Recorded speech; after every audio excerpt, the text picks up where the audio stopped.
नमस्कार दोस्तों, द एक एजुकेशन में आपका स्वागत है। आरआरबी नर्सिंग ऑफिसर की हम प्रिपरेशन कर रहे थे, एमसीक्यू सीरीज के बारे में बात कर रहे थे। तो डिस्कशन चलो शुरू करते हैं। All the best. अभी तक वीडियो को लाइक नहीं किया तो लाइक कर दीजिए। तो हमारा पहला एमसीक्यू है, the most common cause of embolism is. तो ये इनमें से कौन सा एम्बोलिज्म का मोस्ट कॉमन कॉज है? Thrombus, air bubbles, atheromatous, debris या फिर बॉन्ड फ्रेगमेंट। इनमें से कौन सा कॉमन कोज है? ठीक है, एम्बोलिज्म। तो इनमें सही आंसर है दोस्तों ए, थ्रोम्बस हो जाता है जब, तब ये एम्बोलिज्म का कॉमन कोज बन जाता है। कैसे? तो जो एम्बोलिज्म होता है refer to blockage in artery because blood clot होता है। Air bubbles that can travel through the blood vessels, जो ब्लड में ब्लड क्लॉट्स हो जाते हैं वो ब्लड वेसल्स में ट्रैवल करते हैं। और clot small opening of the vessel, जो वेसल्स की ओपनिंग है वहाँ अटक जाते हैं। और thrombus is a blood clot, जो थ्रोम्बस होता है उसको वो ब्लड क्लॉट होते हैं, वो present in a blood vessels में वो होते ही है। Emboli travel from the one place to another through the blood vessel में यहाँ से वहाँ जाते हैं। और थ्रोम्बस इन द ब्रेन को स्ट्रोक, जो थ्रोम्बस हो जाता है और ब्रेन में जाता है तो उसे स्ट्रोक हो सकता है। जो थ्रोम्बस होता है वो लंग में जाए तो पल्मोनरी एम्बोलिज्म भी हो सकता है, उसे पल्मोनरी एम्बोलिज्म बोलता है। ब्रेन में जाए तो स्ट्रोक कहते हैं। ठीक है, तो कॉमन कोज कौन सा है? थ्रोम्बस। हमारा अगला एमसीक्यू है, myopia is correct by using. Myopia की बात हमने अगले हमारे लेक्चर में कर दी है। अगर आपने नहीं देखे तो वो लेक्चर आप देख सकते हो। और उसका जो जो ऑप्शन है, सिलिंड्रिकल लेंस, कॉन्केव लेंस, जो बायोफोकल लेंस या फिर कॉन्वेक्स लेंस, इनमें से मायोपिया किससे करेक्ट किया जा सकता है? तो दोस्तों ये जो कॉन्केव लेंस से इसे करेक्ट किया जा सकता है। बी हमारा सही आंसर। कॉन्केव लेंस जो इस तरह का होता है, कॉन्केव अंदर की तरफ जो मुड़ा होता है, ये कॉन्केव लेंस होता है। जो सीधा हमारा जैसे आई पर जो होती है वहां पर डालता है। तो कॉन्केव लेंस से मायोपिया करेक्ट किया जा सकता है। और हमने आगे डिस्कस कर लिया था, also known as a near sightedness, उसे नियर साइटनेस भी कहा जाता है मायोपिया को। ठीक है, तो ये याद रखना। हमारा अगला एमसीक्यू है, the normal human body temperature is maintain by. ये आपको पता ही होगा, लेकिन यहाँ थोड़ा ट्विस्ट है दोस्तों। Normal human body temperature is maintain by, option देखो जरा, फैट, कार्बोहाइड्रेट, फाइबर या प्रोटीन। इनमें से कौन नॉर्मल जो टेम्परेचर होता है बॉडी का वो मेंटेन करता है? तो यहाँ कोई ऑर्गन का नाम नहीं दिया गया, कोई ग्लैंड का नाम नहीं है यहाँ। जो हमारे मिनरल्स होते हैं, जो न्यूट्रिएंट होते हैं, फैट, कार्बोहाइड्रेट, प्रोटीन, फाइबर, उनका नाम है। तो इनमें से कौन मेंटेन करता है? तो दोस्तों हमारा आंसर रहेगा फैट, क्योंकि फैट होता है जो मेंटेन नॉर्मल बॉडी टेम्परेचर करता है। कैसे? तो जो एडिपोज टिश्यू होती है, फैट में product energy requirement to the body to maintain temperature. जो व्हाइट एडिपोज टिश्यू होती है वो कैलोरी को स्टोर करती है। व्हाइट एडिपोज टिश्यू में टू लीड टू ओबेसिटी, वो ओबेसिटी के लीड का रीजन हो सकता है white adipose tissue. Subcutaneous adipose tissue जो होता है provides insulating the layer, inhibit loss of heat, वो लॉस ऑफ हीट को इनहिबिट करता है। आपने सुना होगा हाइपोथैलेमस, वो regulate the process of the thermo, जो टेम्परेचर वो मेंटेन करता है हाइपोथैलेमस। ठीक है, लेकिन जो ऑप्शन है उसके हिसाब से फैट आएगा, क्योंकि जो फैट है ऑयल, घी, बटर एक्सेट्रा, उसमें प्योर फैट होता है। जो फंक्शन उसका है generate heat and energy in the body. Function fat का क्या है? Also generate heat and energy in the body. तो हमारा सही आंसर क्या रहेगा? फैट।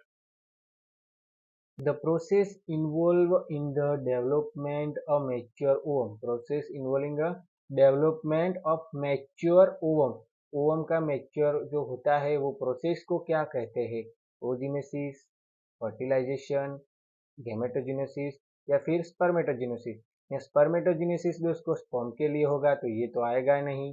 या फिर जो गैमेटोजेनेसिस होता है वो दोनों गैमेट के लिए होता है तो ये भी नहीं आएगा, तो ये दोनों आएंगे नहीं। अब ये फर्टिलाइजेशन प्रोसेस है, वो स्पर्म और ओवम दोनों के साथ में आने से ही होगा, तो ये भी नहीं आएगा। तो हमारा सही आंसर रहेगा ओजिनेसिस। तो ओजेनेसिस सही आंसर है दोस्तों। जो उस इस प्रोसेस को ही कहा जाता है ओजेनेसिस को, जो डेवलपमेंट होता है मैच्योर वर्म का, उस प्रोसेस को ही ओजेनेसिस कहते हैं। Oogenesis occur in the outer most layer of the ovary, ovary का जो आउटर मोस्ट लेयर होता है वहां पर ओजेनेसिस होता है। हमारा अगला एमसीक्यू है दोस्तों, the larynx is close during swallowing by. जो लैरिंग्स होता है वो क्लोज कब होता है तो swallowing बाय एपिग्लोटिस से, जो क्रिकोइड कार्टिलेज है उससे, वोकल कॉर्ड से, या फिर थायराइड कार्टिलेज से। तो हमारा सही आंसर है दोस्तों यहाँ एपिग्लोटिस। अगर आपको एपिग्लोटिस के बारे में नहीं पता है तो आपको गूगल सर्च कर लेना, क्योंकि वहां पर इसका इमेज बहुत अच्छी तरीके से मिल जाए। चलो देखते हैं वो कैसे करता है। जो एपिग्लोटिस होता है वो इलास्टिक कार्टिलेज का बना होता है। It is a large lip shape, एक लिप शेप का होता है। लिप जो पोर्शन होता है वो अनअटैच्ड एंड फ्री मूवमेंट, वो फ्री मूवमेंट करता रहता है।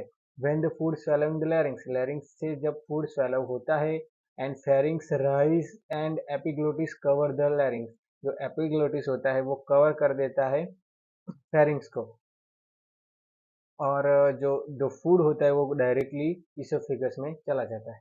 तो इस तरीके से लैरिंग्स वर्क करता है। हमारा अगला एमसीक्यू है दोस्तों, what information the nurse should be consider while collecting the history of a child. यहाँ जो नर्स होती है उसको कंसिडर व्हाइल कलेक्टिंग हिस्ट्री, जो हिस्ट्री कलेक्ट करती है child with suspected rheumatic fever, जो सस्पेक्टेड रूमेटिक फीवर होता है उसकी जो नर्स हिस्ट्री कलेक्ट कर रही होती है उसमें क्या इंफॉर्मेशन उसको देखनी चाहिए, उसको क्या पूछना चाहिए। तो ऑप्शन है, a fever that started 2 days ago, vomiting for 2 days, या फिर lake of interest in food, खाना पसंद नहीं उसको, या रिसेंट एपिसोड ऑफ फेरिंजाइटिस। इनमें से क्या पूछना चाहिए दोस्तों नर्स को, ये सब और नोट करना चाहिए। तो इसका सही आंसर है और रूमेटिक एपिसोड ऑफ फेरिंजाइटिस, क्योंकि जो फेरिंजाइटिस हुआ है बच्चे को तो ये हो सकता है rheumatic fever, inflammatory disease and immune response because group A staphylococcus throat infection, throat infection जो स्टोफाइलोकोकस से होता है उसकी वजह से ही रूमेटिक फीवर आता है। तो ये पूछना जरूरी है कि उसको फेरेंजाइटिस हुआ था अगले वीक में या कब हुआ था, ये पूछ सकते हो। ठीक है। हमारा अगला एमसीक्यू है, the storage from the carbohydrates in animal is. Carbohydrate का स्टोरेज एनिमल में कौन से रूप में होता है। ठीक है। एनिमल हम भी आ जाते हैं दोस्तों, स्टार्च में होता है, ग्लाइकोजन में होता है, ग्लूकोज में होता है, या फिर हिपेरिन में होता है। इसका सही आंसर है दोस्तों ग्लाइकोजन। क्यों ग्लाइकोजन, तो चलो देखते हैं। तो ग्लाइकोजन जो होता है, unused carbohydrates are store in liver and muscles, liver और मसल्स में स्टोर होते हैं एज अ ग्लाइकोजन। जो अनयूज्ड कार्बोहाइड्रेट्स वो ग्लाइकोजन के रूप में होता है। लेकिन यहाँ ग्लाइकोजन शॉर्ट टर्म के लिए होते हैं, लॉन्ग टर्म में स्टोरेज कार्बोहाइड्रेट्स क्या क्या हो जाता है, फैट बन जाता है। तभी तो हमारी जो चर्बी होती है वो फैट होता है, बढ़ता है। जो कार्बोहाइड्रेट्स खाते हैं और उसको कोई वर्क नहीं होता है, शॉर्ट टर्म में ग्लाइकोजन रहता है, लॉन्ग टर्म में वो फैट में कन्वर्ट हो जाते हैं। हमारा अगला एमसीक्यू है दोस्तों, पीडियोफिलिया इज फॉर्म ऑफ। पीडियोफिलिया जो होता है उसका फॉर्म क्या है। तो जो चाइल्ड सेक्सुअल एब्यूज उसको पीडियोफिलिया कहते हैं, या फिर फिजिकल एब्यूज को, वर्बल एब्यूज को, या फिर मेंटल एब्यूज को। यहाँ देखिए दोस्तों, पीडियो, यहाँ पर पीडिया का नाम ही आया तो चाइल्ड आएगा दोस्तों, तो यहाँ सही आंसर है हमारा चाइल्ड सेक्सुअल अब्यूज। जो बच्चों को सेक्सुअल अब्यूज करता है उसको पीडियोफिलिया कहा जाता है, पीडियोफिलिया उसे कहा जाता है। फिजिकल अब्यूज यहाँ नहीं आएगा, वर्बल अब्यूज तो बोलने से होता है, वो मेंटल अब्यूज तो मेंटली टॉर्चर होता है, वो भी यहाँ पर आएगा नहीं। जो पीडियोफिलिया है वो हमारे इंडिया में POCSO the law of the protect children against the mild जो मोलेस्टेशन इन द इंडिया। तो एक पोक्सो का एक रूल है हमारे यहाँ, जो उसका फुल फॉर्म है protection of children against sexual offence. वो 2012 में इनेक्ट किया गया था। हमारा अगला एमसीक्यू है दोस्तों, isotope of cobalt is use in the treatment of the which of the following disease. Isotope of cobalt किस में यूज किया जाता है, किस डिजीज में यूज किया जाता है। एनीमिया में किया जाता है, कैंसर में किया जाता है, गोइटर में किया जाता है, या फिर एड्स में किया जाता है। चलो दोस्तों, तो एनीमिया होता है उसमें आयरन की कमी होती है, तो आयरन का इस्तेमाल किया जाता है, तो ये नहीं आएगा। गोइटर भी नहीं आएगा और एड्स भी नहीं आएगा। यहाँ पर कैंसर आएगा। जो कोबाल्ट है वो कैंसर में यूज किया जाता है, ये आपको याद रखना पड़ेगा। तो हमारा सही आंसर है B, cancer. What percentage does burns of genitalia constitutes by the rule of 9? Rule of 9 क्या आप जानते हो दोस्तों? अगर नहीं जानते हो तो यहाँ ये एमसीक्यू पूरा देखना, क्योंकि यहाँ हम डिस्कस करने वाले हैं रूल ऑफ 9 के बारे में। जो परसेंटेज होता है बर्न्स का, जो बर्न पेशेंट होता है, बर्न्स हुआ है, वो जेनेटेलिया का कितना कंस्टिट्यूट करता है, कितने परसेंटेज कवर करता है? तो 21%, 1%, 18% या फिर 9%। दोस्तों, रूल ऑफ 9 क्या है? कि कोई पेशेंट आता है बर्न्स का, जो बर्न हो जाता है, तो जो एक पेशेंट होता है तो उसको कितना बर्न हुआ है ये देखने के लिए उसको परसेंटेज निकालना पड़ता है। तो वो परसेंटेज बॉडी के हिसाब से दिया गया है। अगर मान लो कि ये बॉडी है, फिर इसका ये यहाँ सर होके ये पूरा बॉडी है, फिर यहाँ पर 2 लेग है और ये 2 हैंड है। तो दोस्तों, यहाँ पर जो पेशेंट है उसको कितना बर्न हुआ है उसके हिसाब से परसेंटेज निकाले जाते हैं। तो इसका सही आंसर है दोस्तों 1। कैसे 1? तो चलो देख लेते हैं। तो यहाँ पर देखिए, जो रूल ऑफ 9 है, तो यहाँ पर एक हैंड, जो अगर पेशेंट इतना ही बर्न हुआ है एक हाथ में, तो उसका 9%, दूसरे हाथ का 9%, एक पैर का एक पूरे पैर का 18 और इसका एक पूरे पैर का 18, अप साइड का 18 और बैक साइड का 18। ठीक है दोस्तों, 1 2 3 4 और 5, तो 18 गुना 5 इज इक्वल टू 90 हो गए।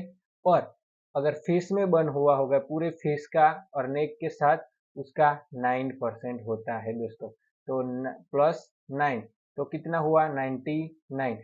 और 1% जो जेनाइटल एरिया होता है वहां भी बर्न हुआ होता है, तो जेनाइटल एरिया का बर्न वो 1% होता है। तो वो टोटल 100%। अब पेशेंट कहाँ कहाँ बर्न हुआ है उसके हिसाब से यहाँ पर उसका परसेंटेज निकाले जाते हैं। कहाँ बर्न हुआ है उसके हिसाब से परसेंटेज गिने जाते हैं। तो दोस्तों, यहाँ तक रखते हैं। अभी तक वीडियो को लाइक नहीं किया तो लाइक कर दीजिए और अपने दोस्तों के साथ शेयर कीजिए, चैनल को सब्सक्राइब कर लीजिए और अगला वीडियो देखने के लिए यहाँ क्लिक कीजिए और सारे वीडियो देखने के लिए यहाँ क्लिक कीजिए। Thank you.